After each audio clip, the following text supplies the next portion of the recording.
बातें वो करते जाते हैं। मुझे कभी कभी लगता है हर बच्चा इनोवेटर होता है, लेकिन हम उसके इनोवेशन को स्कूल में मार देते हैं, क्योंकि पाठ्यक्रम रट रटा कर जो लिखोगे वही मार्क मिलेगा।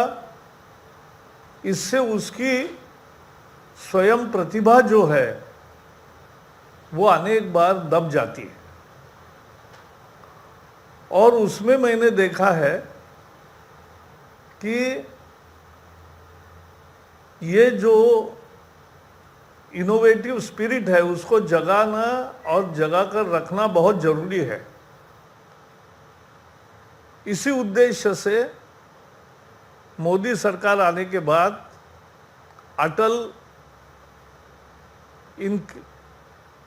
अटल टिंकरिंग लैब्स स्कूलों में शुरू हुए। 6ठी से 12वीं तक के छात्र आर्टिफिशियल इंटेलिजेंस, 3D प्रिंटिंग और ऐसे आधुनिक औजारों से और आधुनिक तकनीक के से काम करने लगते हैं। हमें एक बात सीखने को, यानी एट माय एज और भूपेन भाईज एज, हमें मोबाइल का 10% भी नहीं आता। फ़ोन लेना और फ़ोन करना, SMS पढ़ना और ज़्यादा से ज़्यादा व्हाट्सएप करना, इससे बाहर हमारी गाड़ी नहीं जाती। लेकिन अपने घर में ही बच्चे हैं या उनके भी बच्चे अगर है तो वो पोते जो है वो सबसे ज़्यादा तेज होते हैं इस सभी मामलों में, वो ढूंढते रहते हैं। और इसीलिए यह अटल टिंकरिंग लैब एक बहुत सफल प्रयोग रहा। और अटल टिंकरिंग लैब की ओलंपियाड होती है, वो ओलंपियाड में अनेक नए आइडियाज़ लेकर छात्र आते हैं। ये इनोवेशन की शुरुआत है। एक आइडिया आना कि जो आज नहीं है वो मैंने ढूंढा है और उसकी आइडिया ये है, ये बताना ही और स्कूल के दिनों में बताना ही इनोवेशन की शुरुआत है।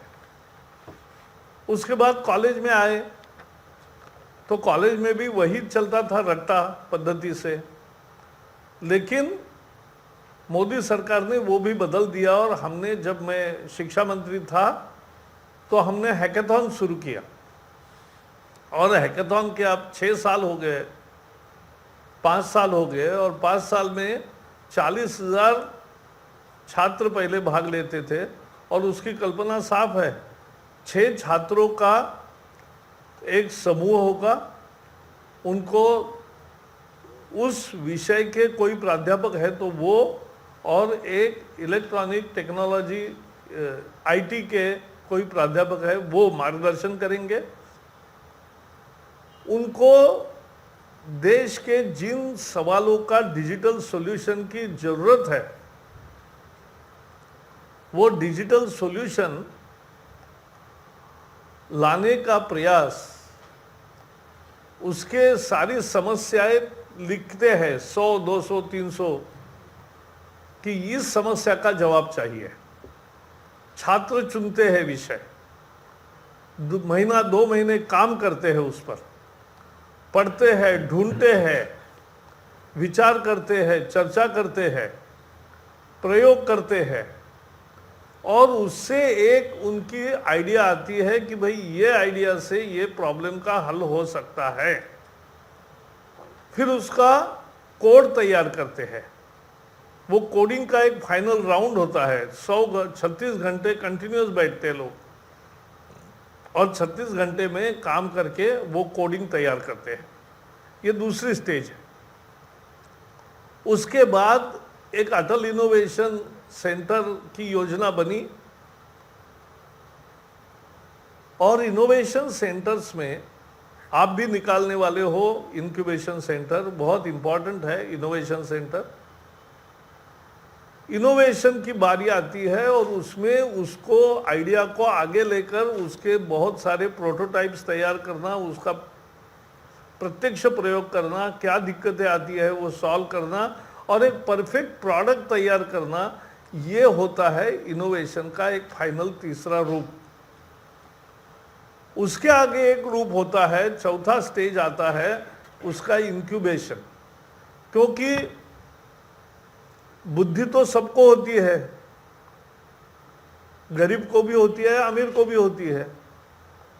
तो गरीब अगर कुछ ढूंढे तो उसको जो खर्चा इनोवेशन का इंस्ट्रूमेंट तैयार करने का है वो कौन देगा? तो अभी हम सभी IITs में और बाकी जगह इंक्यूबेशन सेंटर शुरू कर रहे हैं, NITs में भी, और वहाँ ये बच्चे अपना प्रोडक्ट को आगे डेवलप करके कमर्शियली फिजिबल है कि नहीं ये देखने में जुट जाते हैं। और उसमें जो प्रयोग करते हैं उनको विभिन्न कंपनियां भी सहायता करती है, और करने के बाद अगर वो प्रोडक्ट हो गया, और मुझे खुशी है कि पिछले 4 साल के एफर्ट में लगभग 60-70 सॉल्यूशंस ऐसे आए कि जिसका उपयोग शुरू भी हो गया, और एक उपजाऊ, एक अच्छी टिकाऊ वस्तु तैयार करना ये एक नया बात है। तो ये नए प्रोडक्ट, इनोवेटिव प्रोडक्ट्स तैयार करना ये भी महत्वपूर्ण है। तो मूल मन में कल्पना आना, प्रयोग करना, खेलते रहना उस आइडिया के साथ, उससे आइडिया को पक्व करना, आइडिया अच्छी होने के बाद उसके पर मेहनत करके उसका कोडिंग और उसका बाकी प्रोसेस करना, उसके बाद उसका प्रोटोटाइप तैयार करना, उसके प्रोडक्ट को ढंग से देखना और ढंग से प्रोडक्ट करने की, उत्पादन करने की क्षमता पे लाना, और इंडस्ट्रियल कंपटीशन में वो चलेगा कि नहीं ये देखना ये जरूरी है।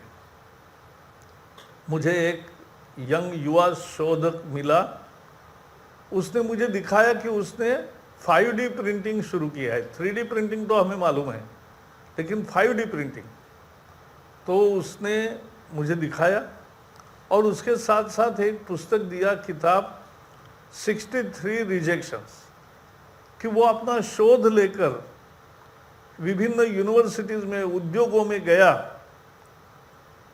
लेकिन उसको रिस्पांस नहीं मिला जैसा मिलना चाहिए था, और वो विदेशों में गया। तो वहाँ 15 यूनिवर्सिटीज ने और 16 उद्योगों ने उसके साथ टाइप किया। तो ये बहुत महत्वपूर्ण है, गुणग्राहकता समाज को, उद्योगों को नए इनोवेशन का स्वागत करते हुए उसका टेस्ट के लिए थोड़ा पैसा खर्च करना चाहिए। मुझे लगता है यही उनका रिसर्च का खर्चा है। हर चीज़ वो खुद ढूंढे ऐसा नहीं है। लेकिन मुझे याद है टेल्को, टाटा मोटर्स में या बाकी सभी उद्योगों में, बहुत सारे उद्योगों में ऐसी पद्धति है कि जो काम करता है वो मजदूर के पास मन में कोई सुझाव आता है, मजदूर के मन में कोई इनोवेशन आता है, जिससे श्रम की बचत होगी, जिसमें समय की बचत होगी, जिसमें पैसे की बचत होगी। ऐसा कुछ न कुछ उपाय उसके मन में आता है, वो उपाय वो लिखकर बताता है, उसको पुरस्कृत किया जाता है। जैसे आज आपने प्रशंसा अवार्ड दिया है, वैसे प्रशंसा अवार्ड उनको कल कारखाने देते हैं, उनको कैश रिवॉर्ड भी देते हैं। और यही सही तरीका है, क्योंकि ये कोई एक विशेष जमात नहीं है शोध करने वाले। शोध करने वाला हर एक कोई नागरिक होता है जो अपने अपने काम के क्षेत्र में कैसे आसानी से काम किया जा सकता है, और कैसे अच्छा ज़्यादा काम किया जा सकता है, कैसे कम खर्चे में काम किया जा सकता है, और कैसे समय बचा सकते हैं, ये सब ढूंढते हैं। यही तो इनोवेशन है। एक कंप्लीट नई चीज़ भी निर्माण होती है इनोवेशन में। और इसलिए हम ऐसे जो कार्यक्रम होते हैं, मैंने केवल भूपेन भाई का मुझे ईमेल आया था, मैंने तुरंत हाँ कहा, क्योंकि मुझे इन कार्यक्रमों से बहुत लगाव है। और अब मेरा आखिरी मुद्दा है कि हमें IPR के मालिक बनना चाहिए। हमारे शोधक बहुत विभिन्न टीमों में होते हैं जो शोध करती है, लेकिन जो प्रोडक्ट या शोध तैयार होता है उस पर मालिकी का नाम दूसरे का होता है, दूसरे देशों का होता है। उसके बजाय हमें ये शोध का कल्चर देश में ही डेवलप करना है। जो शोध कर सकते हैं ऐसे बच्चे यही रखना चाहिए। ब्रेन ड्रेन के जगह ब्रेन गेन की बात करना चाहिए, और उसके साथ साथ उन छात्रों को सारी मदद देके वो मालिक बने अपने प्रोडक्ट के, आईपीआर के, और ये होना चाहिए, तब जाके अपना देश आगे बढ़ेगा। क्योंकि बिना इनोवेशन तरक्की नहीं। आखिर दुनिया में कॉम्पिटिटिव कैसे होते हैं? एक नई चीज ही आपने लाई। जिसने भी पहला मोबाइल फोन तैयार किया तो उसको क्या कल्पना की इतना आगे जाएगा? जिसने पहला फोन तैयार किया, बेल करके साइंटिस्ट था, ग्राहम बेल, तो उसने वो गया अमेरिका के अध्यक्ष के पास और उसने दिखाया कि मैंने कैसा टेलीफोन किया है, सुन सकते हैं और बोल सकते हैं। तो बोली ये अच्छा है। अध्यक्ष जी ने कहा कि अच्छा है, लेकिन बोलने के लिए पैसा कौन देगा?